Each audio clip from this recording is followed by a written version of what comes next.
দিয়েছেন। প্রতিটা সময় আমি যেন আল্লাহ তাআলাকে স্মরণ করি। যখন আমি আল্লাহ তাআলা থেকে গাফিল হয়ে যাব, গুনাহ কাজ করতে ইচ্ছা হবে, তখনই যেন আমি স্মরণ করি আল্লাহ রাব্বুল আলামিন বলেছেন, বান্দা কাল কিয়ামতের ময়দানে 8টা সাক্ষী তোমার বিরুদ্ধে দাঁড়িয়ে যাবে। ওই 8টা সাক্ষীর কোন একটা সাক্ষী যদি তুমি ধোঁকা দিতে পারো, কোন একটা সাক্ষীকে যদি তুমি ধোঁকা দেওয়ার মতো শক্তি সামর্থ্য তোমার থাকে, তাহলে তুমি গুনাহ করো, গুনাহের কাছে জড়িয়ে পড়ো। আর যদি না পারো, তাহলে নেকির কাজ থেকে তুমি যেন বাধা না হয়ে দাঁড়ায় তোমার কোনো কাজ, তোমার কোনো কারণে। প্রতিটা সময় আল্লাহ তাআলার জিকির করা, প্রতিটা সময় কি করা? সবচেয়ে উত্তম জিকির বলেছিলাম প্রথমে, আল্লাহুল্লাহি আকবার। সবচেয়ে উত্তম জিকির হলো আল্লাহ তাআলার জিকির করা। তো আটটা সাক্ষী আমার বিরুদ্ধে সাক্ষী দিয়েছে। কেন? আমি যে আল্লাহ তাআলার বিধান না মেনে আল্লাহ তাআলার বিধান লঙ্ঘন করে আমার নিজের খায়সাতে নফসানি, আমি আমার নিজের মন চাহিদা জিন্দেগি চালিয়েছি, ওই জন্য 8টা সাক্ষী আমার বিরুদ্ধে সাক্ষী দিব।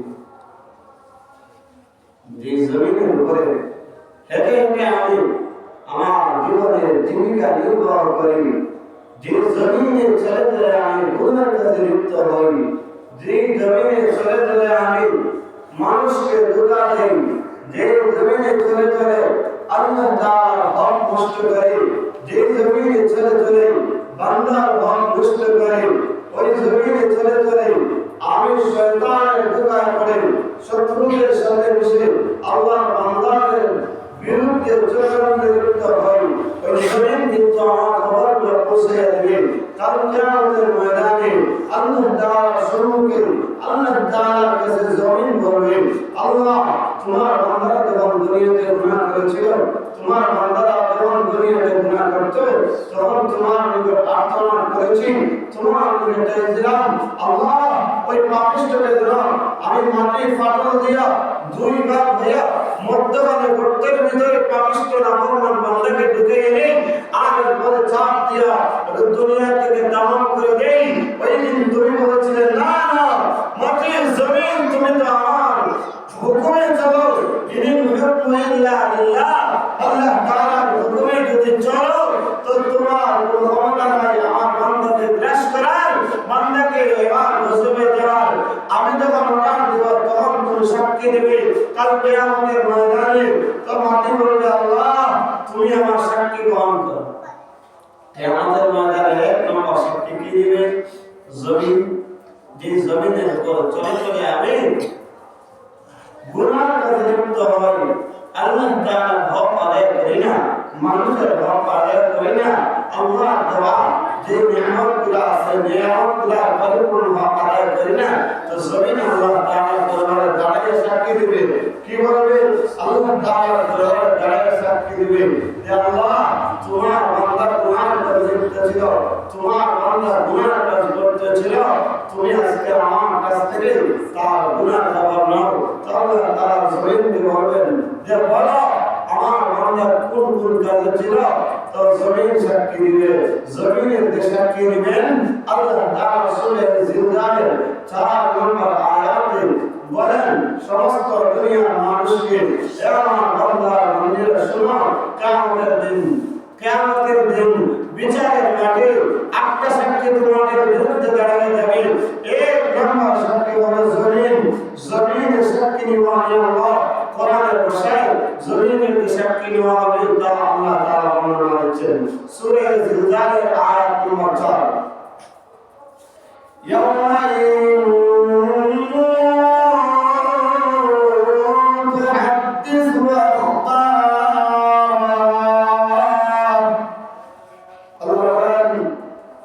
জমিনের সাক্ষী গ্রহণ করা হবে কিয়ামতের ময়দানে।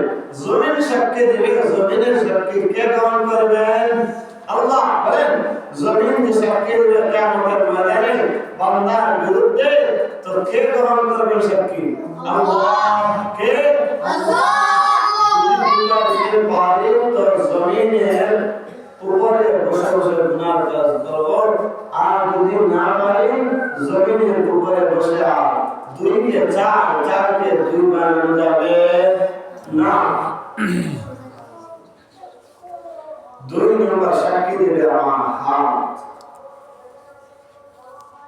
3 নম্বর সাক্ষী দেবে আমার পা, 2 নম্বর সাক্ষী দেবে আমার হাত। সূরা ইয়াসিনের 62 নম্বর আয়াতের মধ্যে আছে আল্লাহ রাব্বুল আলামিন বলছেন লিয়াউমা নাখতিমু আলা আফওয়াহিহিম ওয়া তুকাল্লিমুনা আইদিহিম ওয়া তাশহাদু আরজuluhum বিমা কানু ইয়াকসিবুন। রব্বুল আলামিন বলে দুনিয়ার মানুষরা দুনিয়াতে ধোঁকা দিয়েছে জবানের দ্বারা, জবান দিয়েছিলাম আমি আল্লাহ। জবান কার নিয়ামত? বলেন কে দিয়েছে জবান? আল্লাহ তাআলা। জবানের কথা বলার ক্ষমতা যিনি দিয়েছেন তিনি আল্লাহ। আর জবানের দ্বারা গুনাহ হয়, যত বড় বড় গুনাহ হয় সব জবানের দ্বারা হয়। সব কি দ্বারা হয় ভাই? জবানের দ্বারা, কথাবার্তা দিয়ে, কথাবার্তা দিয়ে। প্রত্যেক গুনাহ সূচনা হয় জবানের দ্বারা। প্রত্যেকটা গুনাহ সূচনা হয় কি দিয়া ভাই? জবান দিয়া, জবান দিয়া। আল্লাহ তাআলা বলবে কিয়ামতের ময়দানে তোমার জবানকে আমি আল্লাহ লোক করে দিব।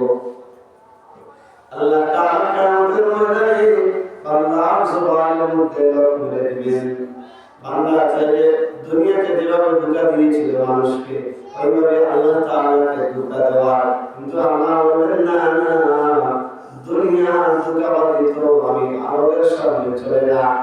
দুনিয়াতে তো ধোঁকা দিয়েছিলেন, ওইটা দুনিয়ার মানুষ না বুঝলাম, একজন বুঝে তার নাম বলেন, একজন বুঝে তার নাম আল্লাহ।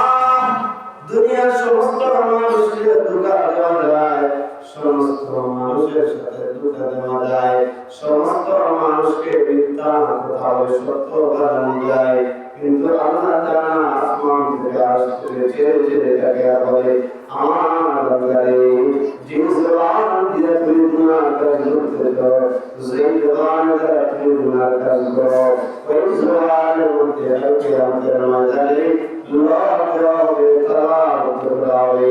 আল্লাহুম্মা নাখতিমু আলা আফওয়াহিহিম, তোমার মুখের মধ্যে লোক বানাবে, লোক বানাবে, তালাওয়াত করা হবে, কথা বলা ক্ষমতা থাকবে না। কথা বলবে কি? অতুকাল্লিমুনা তোমার আমার হাতের দিয়ে আঙ্গুল আছে, ওই আঙ্গুলগুলো কিয়ামতের ময়দানে সাক্ষী দিবে। আল্লাহ তাআলা দরবারে দাঁড়ায়া আল্লাহ তাআলা হাতের জবান খুলে দিবেন। যিনি মুখের মধ্যে আবার আপনার জবান দিয়ে কথা বলতে পারেন, তিনি কি হাতের মধ্যে জবান দিতে পারেন না? কুদরতি ভাবে অবশ্যই অবশ্যই দিতে পারেন। আল্লাহ বলবেন অতুকাল্লিমুনা আইদিহিম, হাত কাটার দিবেন, হাত আবার সাক্ষী দেওয়া শুরু করবে। যদি বলো কাল হয় বলবে আল্লাহ তোমার বান্দা, তোমার বান্দা, তোমার দেওয়া নিয়ামত হাতকে ভালো করে নিয়ে গেছে। কোরআন কালামুল্লাহর সাথে তার সম্পর্ক ছিল, সন্তান মধ্যে যখন জমিনে যেত তখন উঠিয়া পড়তো আর বলতো সুবহানা রাব্বিয়াল আ'লা। আল্লাহ তোমার বান্দা সাক্ষী, আমি দিতেছি তোমার বান্দা আল্লাহ ছিল ভালো, মাফ করে দাও তোমার বান্দাকে। সুবহানাল্লাহ। وتكلمنا أيديهم, যদি খারাপ কাজ গুনার কাজে আমরা আটকে লাগাই, গুনার কাজে লাগাই, চুরিতে লাগাই, ডাকাতিতে লাগাই, ছিনতাই কাজে লাগাই, অন্য দুইজনকে লাগিয়ে দেওয়ার জন্য আমার হাত দিয়ে রাস্তায় দেই, আল্লাহ রব্বুল আলামিন আস্তে বসে বসে দেখে আর ওই বান্দারে কিয়ামতের ময়দানে তোমার হাত কিন্তু সাক্ষী দিবে তোমার বিরুদ্ধে। وتكلمنا আর কথা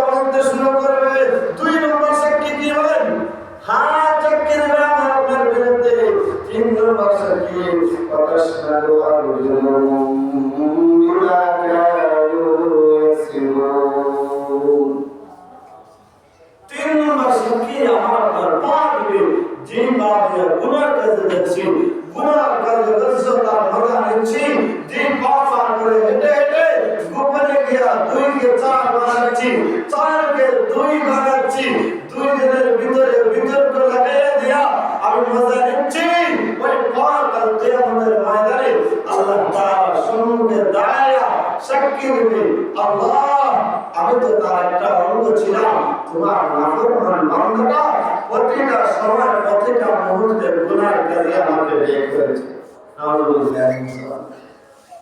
আর যদি কেউ ভালো কাজ করে, নামাজের জন্য পাপ করে হেঁটে হেঁটে আসে, তালিবুল ইলম ছাত্রদের দিকে তাকায় আর ওলামায়ে কেরামের সামনে বসতে চায়, গুনাহ থেকে বাঁচতে চায়, তো আল্লাহ রাসূল বলেন আর পাঁচটা সাক্ষী দিবে নেকি করে, তার পাঁচটা আছে পাঁচটা সাক্ষী দিবে আল্লাহ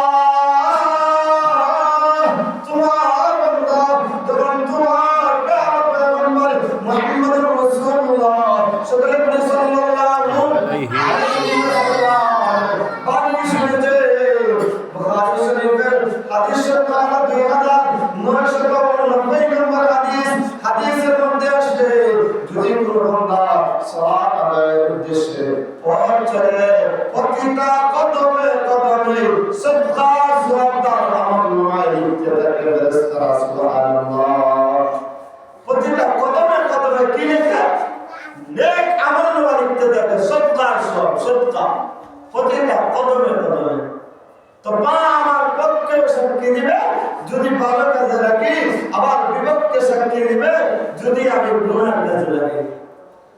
ইনশাআল্লাহ ভাই ভালো কাজে লাগাইব তো ইনশাআল্লাহ ইনশাআল্লাহ ইনশাআল্লাহ।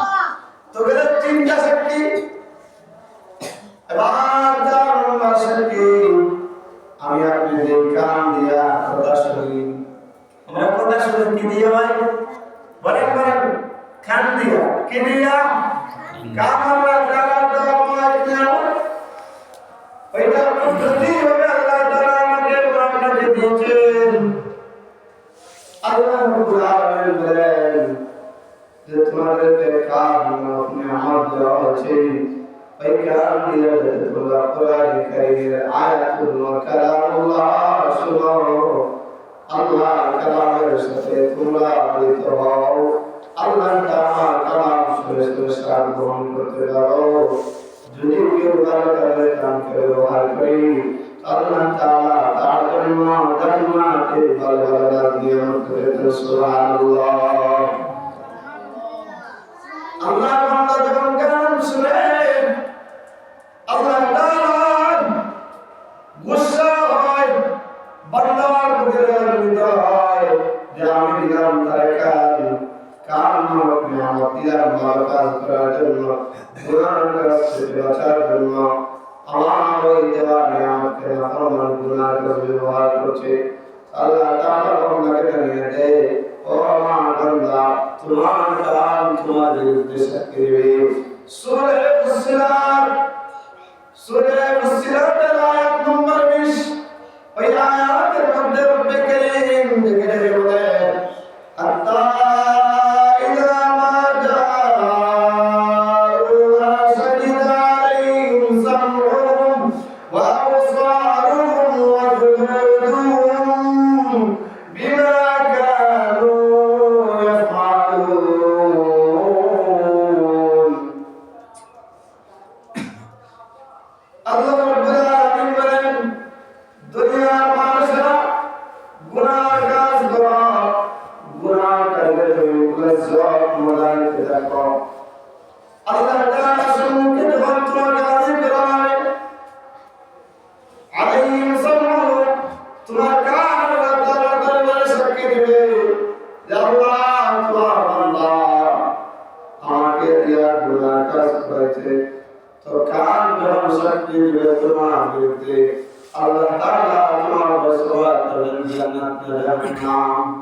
আমার যদি বাধ্য হয়ে দুনিয়া থেকে চলে যেতে হয়, তো আমার জন্য আসল ঠিকানা কি হবে? জাহান্নাম। ঈমান আনার কারণে জান্নাতে যাব, তবে শাস্তি ভোগ করে যেতে হবে, শাস্তি ভোগ করে যেতে হবে। এজন্য প্রতিটা সময় গান বাজনা জিকির নাচ থেকে বেঁচে থেকে কালামুল্লাহ সুন্নাতুল নবী হাদিসের বাণীগুলো প্রতিটা সময় শুনি ইনশাআল্লাহ গান বাজনাটা হবে ভাই মুমিনের জান্নাতে কোথায় বলেন বলেন কোথায় জান্নাতে আফসোস বিদে গান বাজনা হবে আজ যে নারীর দিকে চেয়ে মজা দাও আল্লাহ তাআলা জান্নাতে রেখেছেন তোমার জন্য কত পবিত্র স্ত্রী দুনিয়ার যে বেমার আর রোগ আছে কোনো কিছু থাকবে না মুতাহহারা পবিত্র কত পবিত্র জিনিস রেখেছেন আপনার আমার জন্য কোনো কিছু থাকবে না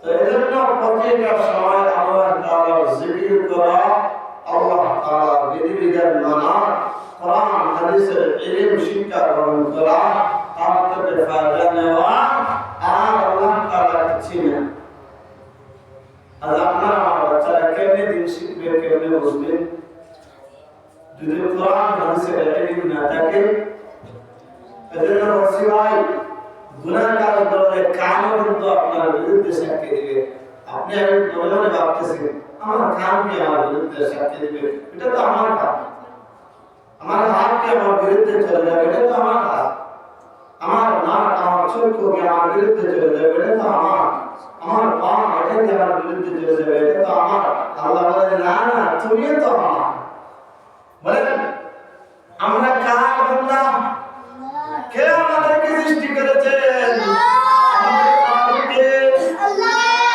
আমরা ইবাদত করব কার আল্লাহ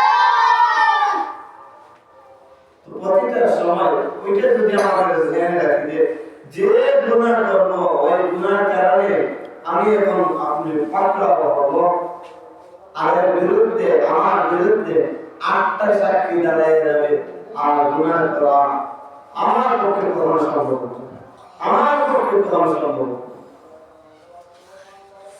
এরপরে সামউহুম ওয়া আবসারুহুম যে চোখ দিয়ে আমি দেখি দেখার কথা ছিল কালামুল্লাহ দেখার কথা ছিল মালায়েকা নাইলেন দেখার কথা ছিল তালিবুল ইলম ছাত্রদের যারা দিন শিখে যারা শেখায় দেখার কথা ছিল সুহবত সালেহ ভালো মানুষকে যার দিকে তাকাইলে আল্লাহ তাআলার কথা স্মরণ হয় তার না দেখে যেমন আমি গুনাহ কাজে শরীক হই আল্লাহ তাআলা বলে বান্দারে স্মরণ করো ওই দিনের কথা যেদিন তোমার কাছ থেকে বিচারের কাঠগড়া দাঁড় করাইয়া তোমার বিরুদ্ধে 8টা সাক্ষীকে পাঠ করানো হবে 8টা সাক্ষী দাঁড় করানো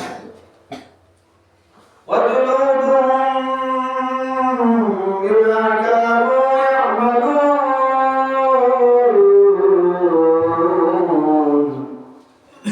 এরপরে আপনারা চামড়াটা পর্যন্ত আপনারা বিরুদ্ধে চলে যাবেন আর আমি আপনি চামড়াকে ভালো রাখার জন্য কত রকমের তেল সাবান ব্যবহার করি কত রকমের মলম ব্যবহার করি আমার ত্বক যেন নষ্ট না হয় কত রকমের ক্রিম ব্যবহার করি ওই ত্বকটাও পর্যন্ত ওই চামড়াটাও পর্যন্ত আপনারা আমার বিরুদ্ধে চলে যাবে কাল কিয়ামতের ময়দানে আল্লাহ তাআলার হুকুম আজকের এই অসম্পূর্ণ কথাটা সম্পূর্ণ হবে ইনশাআল্লাহ আগামী জুমা 8টা সাক্ষী বলছিলাম না 8টা সাক্ষী আগামী জুমায় আলোচনা হবে ইনশাআল্লাহ যদি ওই আলোচনা কেউ শুনে প্রথম থেকে শেষ পর্যন্ত আশাবাদী আল্লাহর রহমতে আর কেউ গুনার কাজে লিপ্ত হতে পারে না গুনার কাজ করার আগে যদি তার কথা বলা মনে হয় আর গুনার কাজ করতে পারবে না আল্লাহর বাধ্য হইতে পারবে না কারণ আল্লাহ তাআলার হুকুম সে ওয়াক্ততার সীমালঙ্ঘন করতে পারবে না এজন্য প্রতিটা কোরআন এবং হাদিসের দিকে আমাদের জীবনকে চালানো আল্লাহ